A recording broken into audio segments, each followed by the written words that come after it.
the frozen dawn. Imagine a morning where the first thing you see isn't your smartphone screen, but your own breath crystallizing in the air. Imagine waking up under 4 layers of heavy wool blankets, yet your nose feels like a piece of ice. There is no thermostat to turn up. There is no hot shower waiting.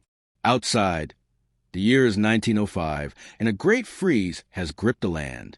For the Edwardians, winter wasn't a season for hot cocoa and Netflix. It was a brutal, daily battle for survival. Welcome to the frozen reality of a century ago. The wake-up call. In the early 1900s, the bedroom was often the coldest place in the house. Why? Because coal was expensive. You didn't waste it on a room where you were just sleeping. As the sun barely peeks through the frost-covered window panes, you realize the water in the porcelain pitcher next to your bed has frozen solid overnight. The cold is heavy. It's a physical weight. To get out from under those blankets is an act of bravery. Your floorboards are ice cold, and every step creaks in the silent, freezing air. This is the frozen dawn, the start of the 16-hour workday where your only goal is to stay warm enough to see tomorrow. The first task to fire the house is a tomb until the kitchen range is lit. In an Edwardian home, the range was the heart, the lungs, and the soul of the household.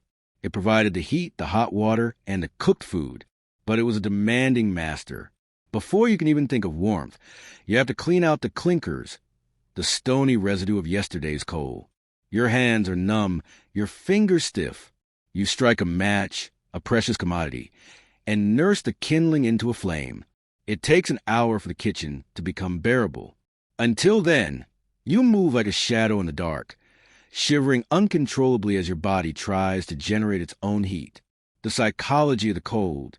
We often think of people in the past as tougher than us. While they were certainly resilient, the psychological toll was immense. The winter meant isolation. If the snow was deep, no one was coming to help. There was no radio, no telephone for the common farmer. The silence of a 1900s winter was deafening. You were alone with the cracking of the ice and the whistling of the wind through the ill-fitting door frames. Suggested titles for this series: The Great Freeze, 12 Days of Edwardian Survival, Life Before Heaters, How They Didn't Die in 1900, 90 Days of Ice, The Brutal Reality of History, The Art of Layering. In our modern world, we have smart fabrics, thermal tech, and lightweight down jackets that weigh less than a loaf of bread. But in the winter of 1905, staying warm was a heavy, itchy, and exhausting business. If you didn't dress correctly, the damp cold would seep into your bones, leading to rheumatism or worse, pneumonia, the captain of the men of death. To the Edwardians, clothing was a fashion statement. It was your primary armor against a hostile environment. Let's look at the layers that stood between a human being and a frozen grave. The base layer, the scratchy shield. Long before the morning tea was poured, the struggle began with a union suit or long johns. Unlike the soft cotton blends we wear today, these were made of thick, heavy wool. If you were poor, the wool was coarse and untreated, feeling like sandpaper against your skin. Why wool? Because the Edwardians understood a scientific truth. Wool is a miracle fiber. Even when damp from sweat or melting snow, wool retains its insulating properties. It traps air in its crimped fibers, creating a pocket of warmth generated by your own body heat. But there was a price to pay: the winter itch. For 4 months of the year, your skin was in a constant state of irritation, but that itch was a sign that you were staying alive. The middle layers, trapping the heat. The secret to Edwardian survival was not one thick coat, but many thin layers. Over the long underwear came the flannel shirt, usually made of a wool-cotton blend. For men, a waistcoat vest was mandatory. It wasn't just for style. It provided an extra layer of protection for the vital organs in the chest and abdomen. For women, the layering was even more complex and burdensome. Over the chemise and corset came the petticoat, sometimes 2 or 3 of them. These were made of heavy flannel or quilted fabric. While these layers provided warmth, they added significant weight. Imagine walking through 6 inches of snow while dragging 3 layers of floor-length wool skirts. Every step was a workout, and every workout produced sweat, which was the enemy.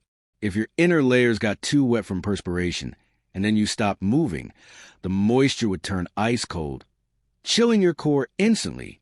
The outer shell, the heavy-duty protection. The greatcoat was the final piece of the puzzle. For a working-class man, this was often the most expensive item he owned. Made of melton wool, a fabric so thick and tightly woven it was almost waterproof. These coats were designed to last a lifetime. They were so heavy that putting one on felt like someone was placing their hands on your shoulders and pushing down. But the coat wasn't enough. In the damp winters of the UK or the North American plains, you needed a barrier against the wind. This is where leather and fur came in for the wealthy, while the poor used heavy wax-treated canvases or simply wrapped themselves in extra woolen shawls. The extremities, the battle for toes and fingers. The most common injury in an Edwardian winter wasn't a cold or flu. It was chilblains. These were painful, itchy swellings on the fingers and toes caused by repeated exposure to cold and then sudden heat. To prevent this, footwear was a priority. Leather boots were greased with tallow, animal fat, or beeswax to make them waterproof. Inside the boots, people would stuff dried hay or old newspapers. It sounds primitive, but paper is an incredible insulator. The air trapped between the sheets of newsprint acted as a thermal barrier, keeping the heat from escaping to the soles of the feet into the frozen ground. Gloves were rarely the thin, stylish things we see in movies. For the laborer, they were thick mittens, often knitted by a mother or wife, with a leather palm stitched on for grip. Mittens were superior to gloves because keeping the fingers together allowed them to share warmth, a small but vital tip for survival. Class warfare, in the cold, the art of layering, also highlighted the brutal class divide of the era. The wealthy had access to silk linings, which reduced the itch of the wool, and luxurious furs like mink or sable that were windproof and incredibly warm. The poor, however, relied on shoddy. Shoddy was a fabric made by grinding up old woolen rags and spinning them into new, low-quality yarn. It was heavy, it smelled when it got wet, and it wasn't nearly as warm as virgin wool. While the rich looked like winter royalty in their velvet and fur, the poor looked like bundles of rags, quite literally wearing layers of history, just to keep their pulse steady. The psychological weight. By the time an Edwardian was fully dressed to go outside, they might be carrying an extra 10 to 15 pounds of clothing. This physical burden contributed to the exhaustion of winter. You didn't just walk, you labored. You didn't just sit, you remained encased in your fabric armor. But as you stepped out the door and the minus 10 degrees Celsius wind hit your face, you thanked every single layer. You were a walking thermos, a self-contained heating unit wrapped in the best technology the 19th century had to offer. The hearth of the home. In the modern world, warmth is invisible. We flick a switch, a silent furnace hums in the basement, and heat flows through vents. But in 1905, warmth was a living, breathing, and hungry beast. It lived in the kitchen, inside a massive, black iron structure known as a range. This wasn't just an appliance. It was a heart of the home. If the fire died, the house died. If the fire grew too wild, the house burned. Managing the hearth was a full-time job that required skill, muscle, and a constant battle against the soot that threatened to choke the lungs of every inhabitant. The black iron beast. The Edwardian kitchen range was a marvel of Victorian engineering and a nightmare of maintenance. Made of heavy cast iron, it stood as a dark monument against the kitchen wall. It featured a firebox in the center, an oven on one side, and a water boiler on the other, for the woman of the house or the servant. The day didn't start with a cup of tea. It started with blacking the range. Every few days, the iron had to be polished with a graphite paste called black lead to prevent it from rusting in the damp winter air. It was back-breaking work that left your hands stained gray for days. But a clean range was a point of pride. It showed that even in the depths of a brutal winter, the household had not given up its standards. The fuel, black gold. In the early 1900s, coal was the lifeblood of the nation. Thousands of men toiled deep underground to provide the black gold that kept the country from freezing. For a typical household, the arrival of the coal man was the most important event of the week.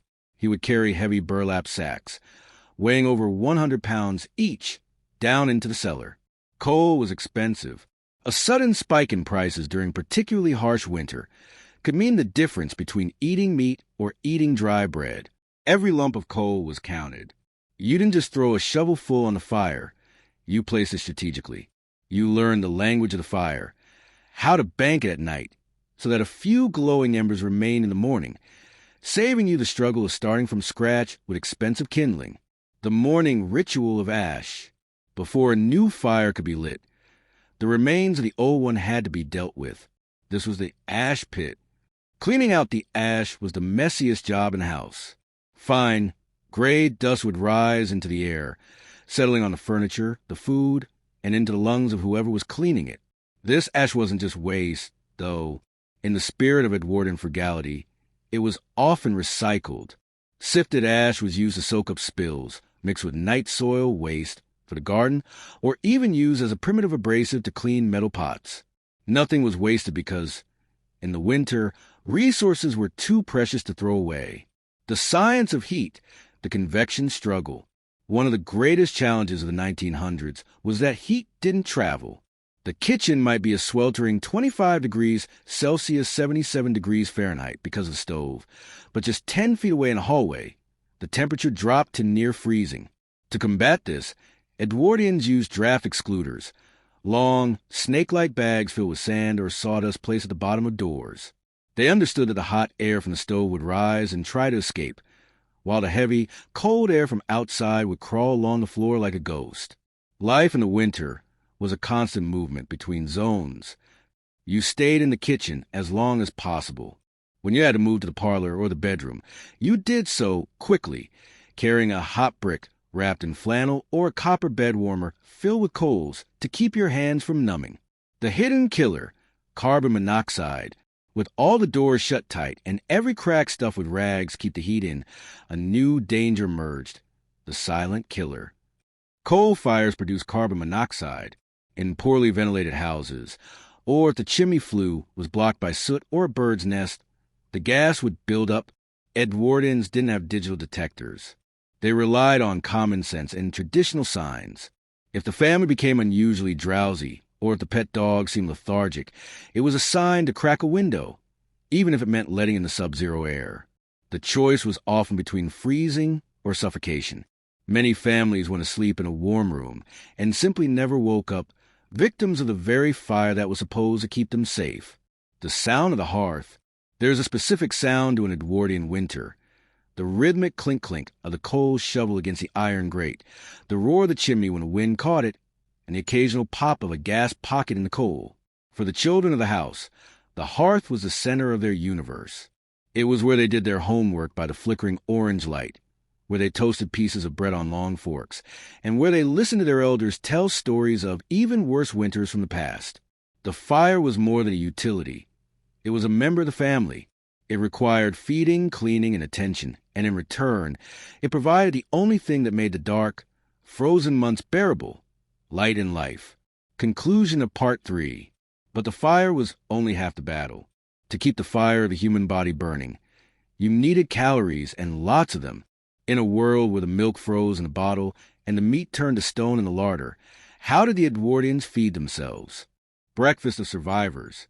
In our modern world, we often count calories to lose weight. In 1905, you counted calories to stay alive. A body living in a house with no central heating, performing manual labor in sub-zero temperatures, burns energy at a terrifying rate. To survive an Edwardian winter, you couldn't rely on a light salad or smoothie. You needed fat. You needed sugar. You needed heavy food that would sit in your stomach like a hot coal. Today, we explore the survival diet, the high-calorie fuel that powered the 12-hour workdays of a frozen century. The frozen larder. Before the sun was even up, the mistress of the house faced her first challenge, the larder. In 1905, there were no electric refrigerators, but in winter, the entire pantry became a freezer. This sounds convenient, but it was a nightmare. The milk didn't just get cold. It expanded as it froze, often pushing the cardboard cap off the bottle or cracking the glass. The butter was as hard as a brick, requiring it to be placed near the stove for 30 minutes before it was even spreadable. Worst of all was the meat. If you had a joint of beef or a ham hanging in the larder, it would be frozen solid. Cutting it required a saw, not a knife. Every meal required hours of pre-thawing near the kitchen range. The Edwardian kitchen was a constant cycle of defrosting, boiling, and stewing. The morning porridge, the foundation, the cornerstone of the Edwardian winter breakfast was porridge, but not the thin, watery version we see today. This was steel-cut oats. Boil for hours until it reached a thick, glue-like consistency. It was seasoned with a pinch of salt and, if you could afford it, a dollop of golden syrup or heavy cream. Oats were the perfect survival food. They are complex carbohydrates that release energy slowly throughout the morning. For a schoolchild walking 3 miles through the snow or a laborer heading to the docks, that bowl of porridge was their internal furnace. It provided a steady stream of heat as the body digested the dense grains. The power of fat, lard and dripping. If porridge was a foundation, fat was a fuel. In the early 20th century, fat wasn't a dirty word. It was a lifesaver. The most common spread wasn't expensive butter, but dripping. This was a cold, congealed fat left over from roasting meat. A thick slice of toasted bread, spread heavily with beef dripping and sprinkled with salt and pepper, was a standard breakfast or snack. To our modern palates, it sounds unappealing, but to a person whose core temperature was dropping, that animal fat was pure gold. It provided the dense calories needed to maintain thermogenesis, the process by which the body generates heat. Without adequate fat intake, the body would begin to shiver uncontrollably within hours of stepping outside, leading to rapid exhaustion. The tea ritual, liquid warmth. No Edwardian morning was complete without tea, but in winter, tea served a dual purpose. Yes, the caffeine provided a much-needed boost for the dark morning, but the primary function was internal heating. The tea was served scalding hot and loaded with sugar.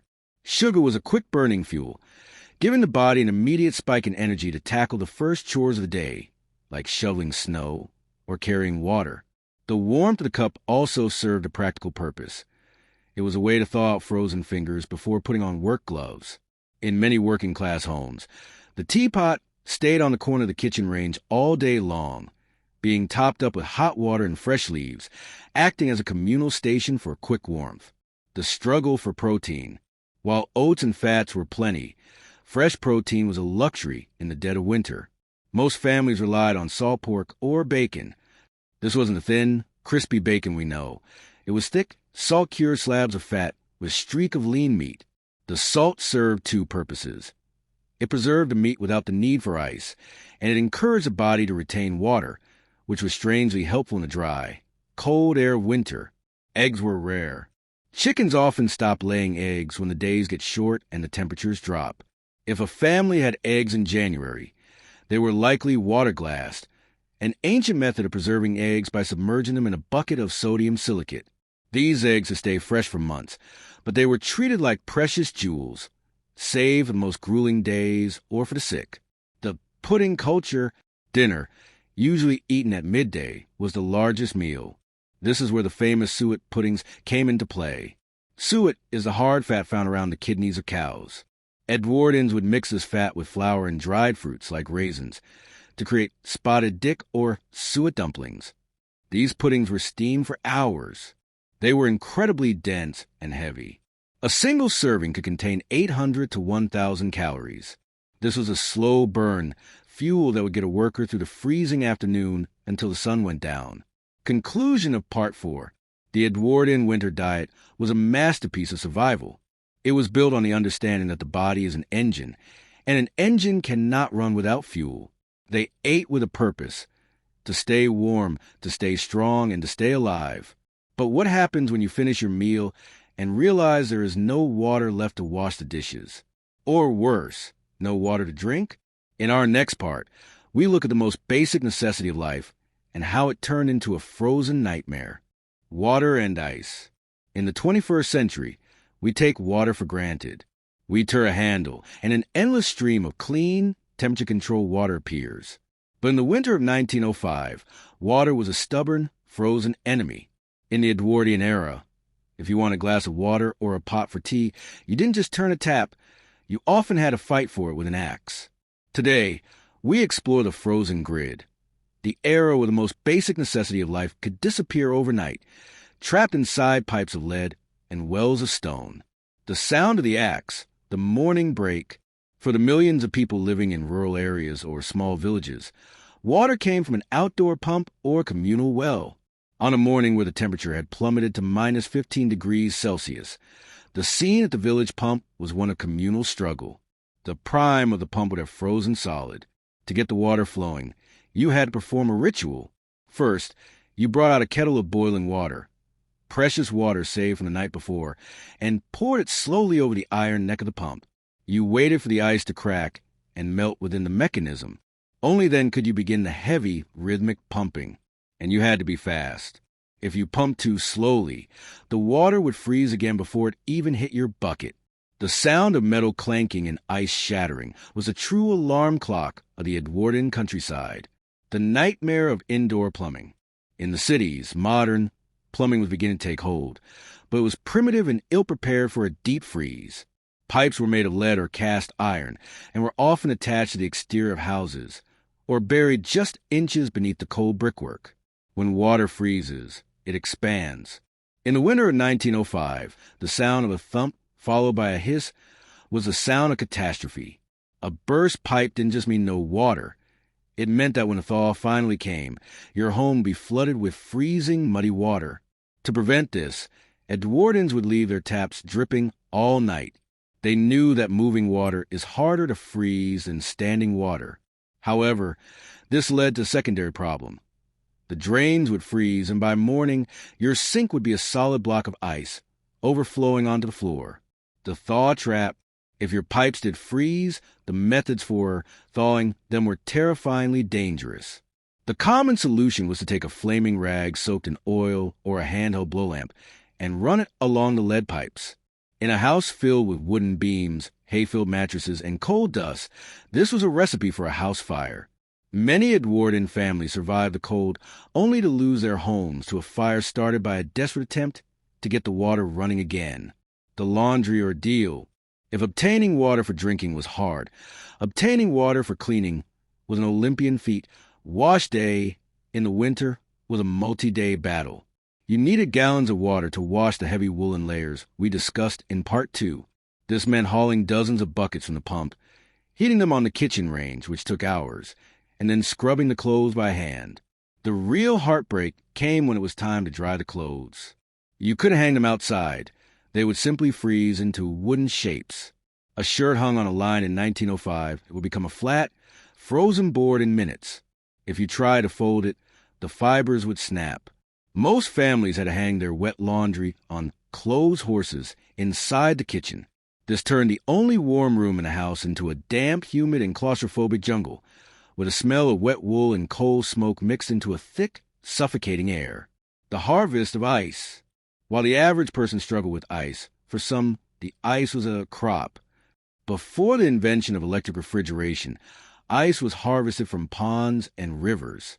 Men with long, jagged saws would venture onto frozen lakes, cutting massive blocks of ice that were 2 feet thick. These blocks were hauled by horse-drawn sleds to ice houses, deep underground pits lined with straw and sawdust. Remarkably, if the blocks were packed tightly enough, the ice would stay frozen all the way through the following summer. In 1905, the ice that froze your pipes in January was the same ice that would cool a wealthy man's drink in July. The ice harvesters were the unsung heroes of the winter, working in the most dangerous conditions, often falling through thin ice just to secure this frozen commodity. Hygiene and the sponge reality. Because water was so difficult to transport and heat, full-body baths were rare in the winter. Most people practiced the sponge bath. You would stand in front of the kitchen fire with a small basin of warm water and a rag, washing one section of your body at a time, while the rest of you shivered in the cold air. This lack of water usage wasn't just about laziness. It was about survival. Every drop of water used for washing was a drop of water that had to be hauled, heated, and paid for in coal. In the hierarchy of winter needs, thirst and warmth always sat higher than cleanliness. Conclusion of Part 5. As the sun began to set at 4 p.m., the struggle for water would pause, but the struggle for work continued. For the Edwardian man, the frozen world wasn't just a home, it was a workplace. Whether you were a farmer, a dock worker, or a postman, the ice didn't mean a snow day. It meant your job just got 10 times harder. Out in the element. In our era, a heavy snowstorm often means a remote work day or a canceled school bus. But in 1905, the world did not stop for the snow. There were no snowplows, no salted roads, and no heated cabins and trucks. If you were a laborer, a farmer, or a postman, the Great Freeze wasn't an excuse to stay inside. It was a challenge that tested the very limits of human endurance. To stay home was to lose your wages, and to lose your wages was to starve. Today, we step outside the home and into the brutal reality of the Edwardian outdoor workspace. The silent streets. The first thing you would notice about a 1900s winter morning was the sound, or rather, the lack of it. Snow acts as a natural acoustic insulator, but the silence was also due to the lack of machinery. The only sounds were the crunch-crunch of heavy boots on packed ice and the rhythmic jingle of horse harnesses. The roads were treacherous. In the cities, the mixture of snow, horse manure, and coal secreted a slippery, black slush known as clutch. Walking through it was an exercise in balance. If you fell, you didn't just get wet. You were covered in the filthy remains of the city's industrial waste. For the street sweepers, their job became a nightmare of moving heavy, frozen piles of this sludge just to keep the main thoroughfares open for the horse-drawn omnibuses. The burden of the horse. In 1905, the world ran on horsepower, literally. Horses were the engines of the economy, and in the winter, they suffered more than the humans. A horse slipping on the ice was a catastrophe. If a horse broke a leg, it was usually a death sentence for the animal and a financial disaster for the owner. To combat the ice, blacksmiths were kept busy day and night fitting frost nails or caulkins to horseshoes. These were sharp metal studs that acted like cleats, digging into the ice to provide grip. But even with these, the effort of pulling a heavy load through the snow was immense. You would see horses with steam rising from their bodies like locomotives, their breath forming thick icicles on their muzzles. The horse watering troughs became frozen blocks, and kind owners would carry buckets of warm mash and ale to keep their animals' internal temperatures up. Farming, the endless chore. For the farmer, winter was not a time of rest. While the crops were dormant, the livestock were in constant danger. Sheep could easily become snowed in, trapped in drifts where they would suffocate or freeze, if not found quickly.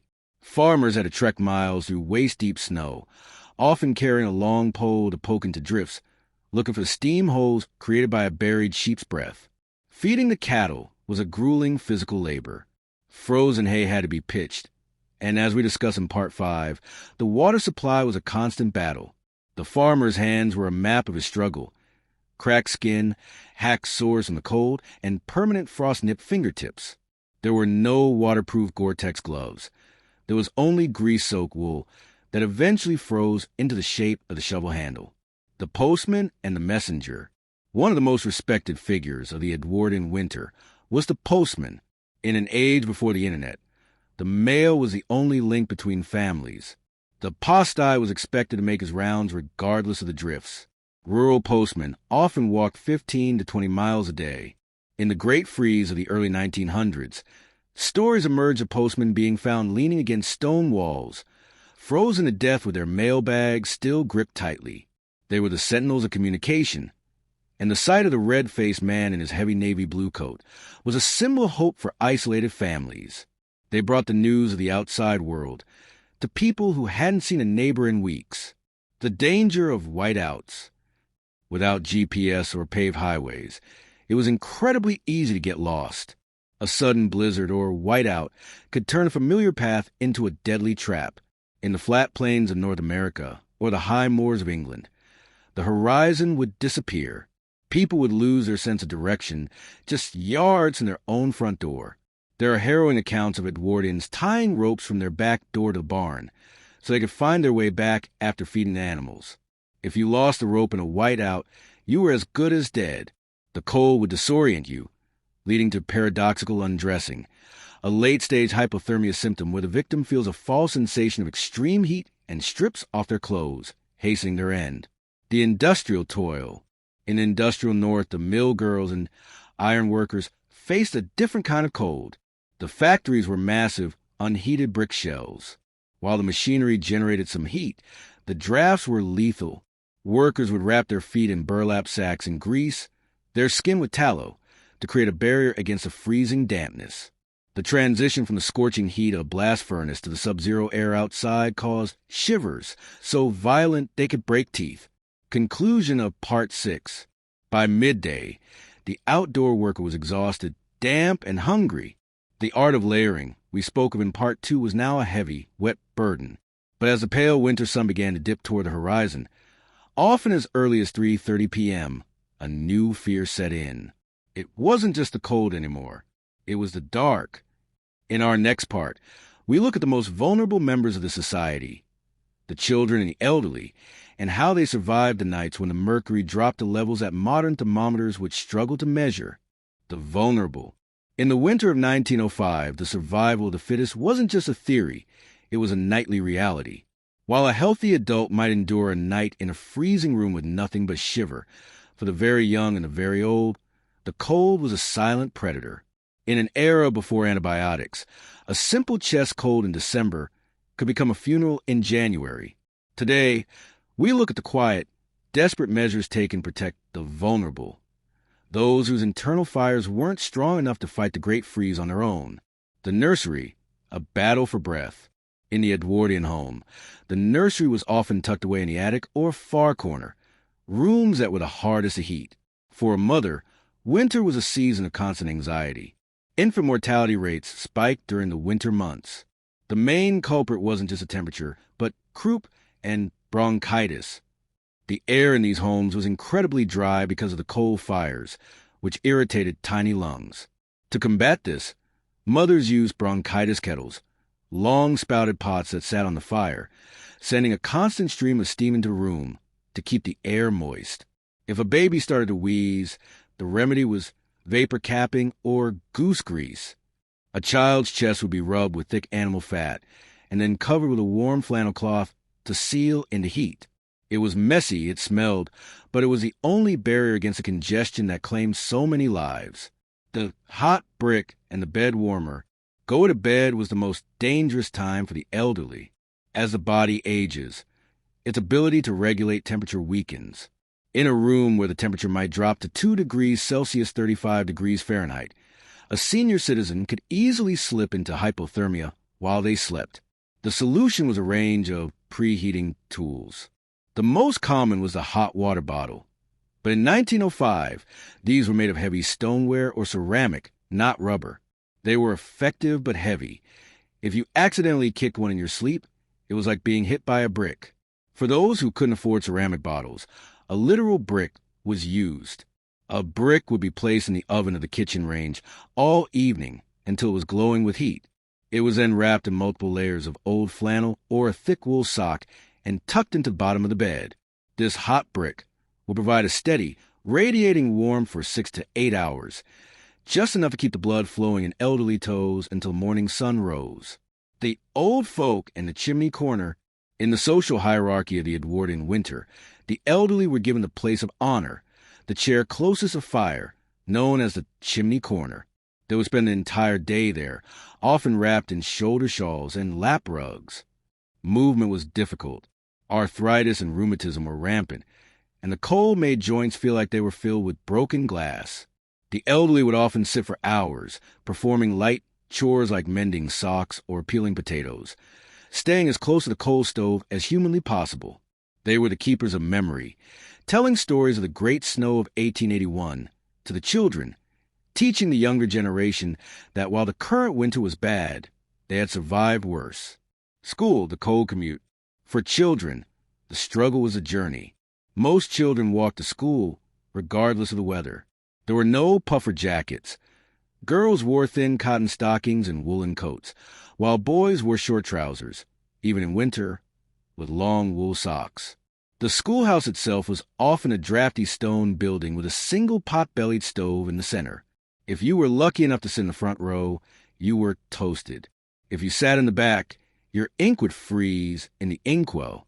Teachers would often have the children perform drills, jumping jacks and arm swinging, every hour just to keep their circulation moving so they could hold their pens. the captain of the men of death. We cannot talk about the vulnerable without talking about consumption, tuberculosis. In the 1900s, it was the leading cause of death.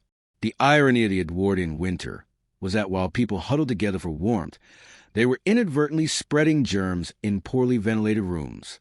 The cold weakened the immune system, and the coal smoke irritated the lungs, making people ripe for infection. For the elderly, a winter cough was often the beginning of the end. Families would watch their loved ones grow thinner and paler as the months went by, praying for the spring thaw to bring some relief. Often, the thaw came too late. Class and survival. Class played a brutal role in who survived. In the workhouses, places for the poor, the elderly were often given only the bare minimum of coal and blankets. In contrast, the wealthy elderly had foot warmers lined with fur and rooms heated by multiple fireplaces. The vulnerable poor had to rely on parish relief, small donations of coal or blankets from the church.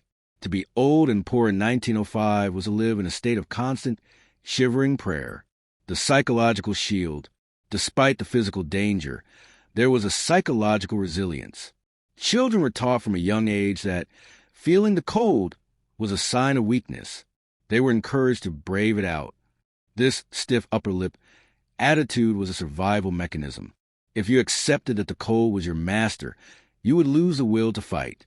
By treating the winter as a character-building exercise, the Edwardians managed to keep their spirits high even when the thermometer was low. Conclusion of Part 7. Protecting the vulnerable took every ounce of the family's energy. But even with the fire going and the bricks heated, there was one thing you couldn't avoid: the basic call of nature. In our next part, we look at the most dreaded experience of the Edwardian winter, a trip to the outdoor privy. Hygiene in the cold. We live in an age where the bathroom is a sanctuary, warm tiles, steaming showers, and indoor plumbing. But in 1905, for the vast majority of people, the bathroom was a drafty wooden shack at the end of the garden. In the middle of a January blizzard at 3 a.m., the call of nature wasn't just an inconvenience. It was an alpine expedition. Today, we dive into the shivering reality of Edwardian hygiene, a world of frozen toilets, the weekly bath, and the absolute struggle to stay civilized when the temperature is working against you. The dreaded outdoor privy. For the working class, indoor toilets were a rare luxury. Most homes had a privy or outhouse. This was a small wooden hut built over a deep pit or a removable bucket. Imagine leaving your warm bed, putting on your boots, and trekking through 6 inches of snow just to sit on a wooden bench that was minus 10 degrees Celsius. There was no soft, quilted toilet paper. Instead, people used old newspapers or almanacs cut into squares and hung on a string. In the winter, the ink from a newspaper would often transfer to your skin, and the paper itself was as stiff as cardboard. But the cold brought a more solid problem. In a deep freeze, the contents of the pit or bucket would freeze solid. This meant the night soil men, the workers who came to empty the toilets, couldn't do their jobs. Families would have to pray for a slight thaw just so their waste could be removed. The chamber pot, the indoor alternative. Because the trip to the outhouse was so brutal, every bedroom had a chamber pot or jerry kept under the bed. This allowed you to avoid the midnight trek through the snow. However, this came with its own set of problems. The smell was contained by a ceramic lid. But in the morning, someone had to carry the slops downstairs, through the kitchen, and out to the privy to empty them. In a particularly cold room, the contents of the chamber pot would actually freeze overnight. Breaking the ice on a chamber pot is a historical reality that most period dramas conveniently forget to show, but was a standard morning chore for the Edwardian housewife or housemaid. The once-a-week bath. In our modern world, we shower daily. In 1905, a full-body bath was a major production that happened once a week, usually on Saturday night. So the family would be clean for church on Sunday. The process was exhausting. First, you had to haul the tin bath out from its hook in the scullery and place it in front of the kitchen range. Then, you had to boil gallons of water on the stove. This took hours. Because coal and water were expensive, the family would share the same bath water. The father, as a breadwinner, usually went first, then the mother, And finally, the children in order of age. By the time the youngest child got in, the water was gray, soapy, and lukewarm at best. To stay warm, you had to keep your upper body out of the water and wrap a towel around your shoulders while you scrub your legs. The moment you stepped out of that tin tub, the cold air hit you like a physical blow. You had to dry off and get into your flannel nightgown as fast as humanly possible before your skin turned blue. The sponge in the washstand. On the other 6 days of the week, washing meant using the washstand in the bedroom. This consisted of a large ceramic bowl and a pitcher of water. As we mentioned in Part 5, this water was often frozen in the morning. Once the ice was broken, you would perform a top-and-tail wash. You'd wash your face, your armpits, and your feet. The goal wasn't to feel refreshed. It was simply to remove the soot and sweat of the day. Because the air was so dry and the soap was often harsh, made with lye, skin would become chapped and cracked. The Edwardians used glycerin and rosewater, or plain lard to soothe their bleeding knuckles and faces. Cleanliness in 1905 wasn't about a fresh scent. It was a battle against infection and skin rot. Laundry, the frozen armor. If personal hygiene was hard, keeping clothes clean was even harder. We've talked about the art of layering. But imagine the weight of those clothes when they got wet. In the winter, mud and slush from the streets would cake onto the bottom of long skirts and trousers. Since you couldn't wash heavy wool coats every week, people relied on brushing. Every night, you would use a stiff bristle brush to scrape off the dried mud and horse manure from your coat. For the inner layers, dolly tubs and wringers, mangles, were used. The work was so cold that women's hands would often turn a deep purple red, a condition known as washerwoman's hand. Drying the clothes indoors, as mentioned before, created a damp environment. This humidity, combined with the cold walls, created black mold. The Edwardians didn't know about spores, but they knew the musty smell of winter was a sign of a sickly house. The secret of smelling like a winter. If you could travel back to 1905, the first thing you would notice wasn't the cold, but the smell.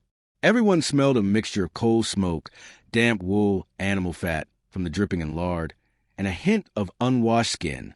But because everyone smelled that way, no one noticed it. It was simply the smell of survival. Perfumes and colognes were used by the wealthy to mask it. But for the common man, his scent was his badge of labor.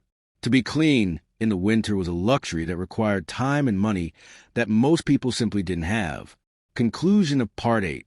Despite the grime and the freezing outhouses, the Edwardians maintained a remarkable level of dignity.